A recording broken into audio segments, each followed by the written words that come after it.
evening to all our middle-class viewers out there tonight. Tonight we'll be covering intriguing stories happening around the nation in such a way that will have you helping us erode you away, including big RFK Jr. Trump news in our soon-to-be rigged election. And monkeypox, it's not just for the gays anymore, along with inspiring DNC highlights. But first, monkeypox. Given that this is an election year, the very unelected leaders at the World Health Organization who help protect the world from free and fair elections have officially declared a worldwide monkeypox emergency. Now that the boy has cried wolf once again, we can't stress how important it is to take him seriously. And the best way to minimize your chances of the probably 100% kill rate of monkeypox is to live in a constant state of fear while acting out a constitutional crushing level of compliance with our forthcoming orders. Otherwise, we'll probably just throw you in jail. In other news, presidential candidate and super spreader of misinformation that's all been proven true, RFK Jr. has dropped out of the race and endorsed President Trump. Take a look.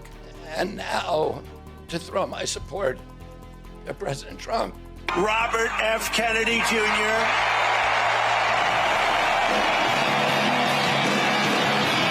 And don't you want a president that's going to make America healthy again? Many are saying this may be the death blow to the Kamala Tim campaign, as many of Kennedy's supporters will swing towards Trump, making the outcome of this election decided by one man, RFK Jr. How so? Well, almost a year ago, Scott Adams wrote this on October 3rd, 2023. Did you realize that RFK Jr. is the only person who will decide who the next president is? He just has to run as a third party and watch the polling to see who he takes the most votes from. Then he can either stay in or leave depending on who he wants to win. In shorter, Trump already won. Because most of that has already come true and the rest is about to come true, Twitter should have censored that. And once Kamala sobers up, she is expected to worry. But is there anything that can be done to save Kamala's campaign from this potential nail in the coffin? Well, did I mention we're doing monkeypox? I wonder what for. And for the latest in how the Secret Service did even less to protect Trump than we originally thought, let's throw it over to our presidential assassin correspondent, Brent Pella. Thanks, JP. Well, it turns out that the Secret Service officer who didn't consider a roof with a direct line of sight to be a threat, or a man with a gun to be a threat, or to consider the first 7 shots fired at the president to be a threat that would warrant action, did not fire the first shot at the shooter. New reports have emerged that the first shot fired at the would-be assassin and therefore probable featured speaker at the DNC was a local cop. Given this new information of the Secret Service standing down even more than we originally thought, it's safe to conclude that any suspicion of the assassination attempt being an inside job is completely unwarranted because Kamala entered the race just 1 week later and all the headlines became about her instead of the assassination. So case closed, we shouldn't even be talking about this. This segment should not be included in your report. Back to you and your terrible looking suit, JP. Brent loves pronouns. Thanks, Brent. And please check out Brent's all-new weekly news show right here on this channel, Brent Pella Saves America. He's basically a DEI hire. In other news, there are some very exciting highlights from the very well-run and incredibly inspiring, because we told you so, Democratic National Convention. The beloved DNC is like the Special Olympics for politicians, and they did it very well this year. This year's DNC wasn't just a monkeypox super spreader event, it was also protected by a wall built around it and required ID in order to get in, which is absolutely fine for this kind of thing. And it was an absolutely packed house, which erupted when the beloved vice presidential pick that nobody ever heard of before 2 weeks ago when he was chosen, Tim Walz, took the stage looking like a real man. And here's Tim Walz's son. His emotions speak for and look like every human on the left that chose the male gender at birth. And notable at the DNC was the energy that emerges from the principal passion on the left, it was almost immeasurable. It's getting hot in here.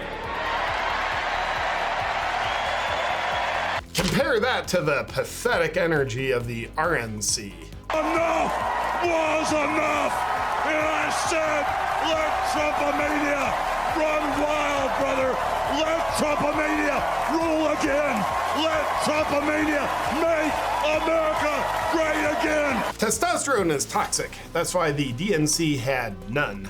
Meanwhile, the attendee with the most testosterone, Michelle Obama, lectured the audience on the evils of wealthy people. Didn't aspire to be wealthy. In fact, they were suspicious of folks who took more than they needed. They understood that it wasn't enough for their kids to thrive if everyone else around us was drowning. His message was well received by the crowd of open-minded blue hairs who saw no problem with him exiting the stage to get on his private jet and go back to his $20 million mansion where he enjoys his $70 million net worth. And the richest person there, Oprah, then got on board with getting the crowd even more excited about hating rich people. I've seen racism and sexism and income inequality and division. I've not only seen it, at times I've been on the receiving end of it.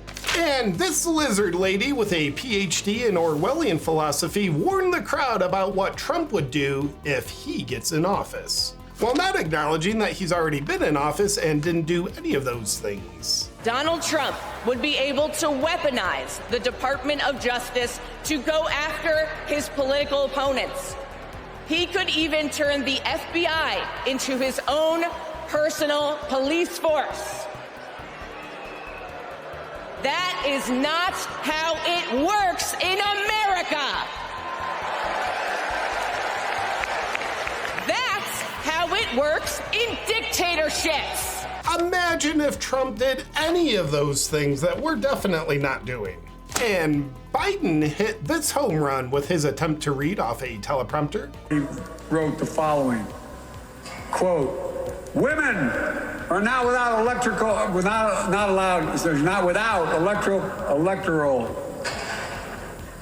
or political power." No kidding. Did he read the word quote off the teleprompter? Quote. He did. But his Botox is looking fresh and tight. And of course, the crowd went nuts for the nomination of Kamala that none of them had a chance to vote for. Thank you, thank you, thank you, everyone, thank you. And finally, the DNC was crashed by renowned womanologist Matt Walsh. Take a look. Push, which we succeeded in, was $35 insulin for senior citizens. Now, that's pretty good. That's it for today's news. Monkeypox and the presidential candidate who is the human form of monkeypox are coming for you. You should be afraid of one and not worry about the other. You be the judge of which one is more deadly. Good night. My friends, I will admit something. I like to shield myself from EMF radiation, but we're told not to worry about it. However, have you ever thought about this? The same people that censor protective talk about EMFs are the same ones telling you the world will be underwater 6 years ago. You need to stop eating nourishing meat to save the planet. And they're the same ones that demand your medical compliance during pandemics. And they tell you EMFs are so safe that they censor us from talking about it. Well, you know what? Call me crazy, but I don't outsource my thinking to them because I don't trust them. But I'll tell you who I do trust. Bon Charge, the makers of my favorite line of EMF protective products. Here's how Bon Charge helps me protect myself every day. I have the harmonizing sticker on my phone, and I use the EMF radiation blocking phone pouch, also protects against EMP attacks. And I'm always using the EMF radiation blocking laptop mat, blocks up to 99% of EMF radiation up to 20 gigahertz. And instead of microwaving my brain when I'm talking on the phone, I use the EMF radiation free AirTube headphones. Thanks to Bon Charge, you don't have to be helpless anymore. You can protect yourself from EMFs. Just go to boncharge.com/JP and use discount code JP for 15% off everything Bon Charge offers.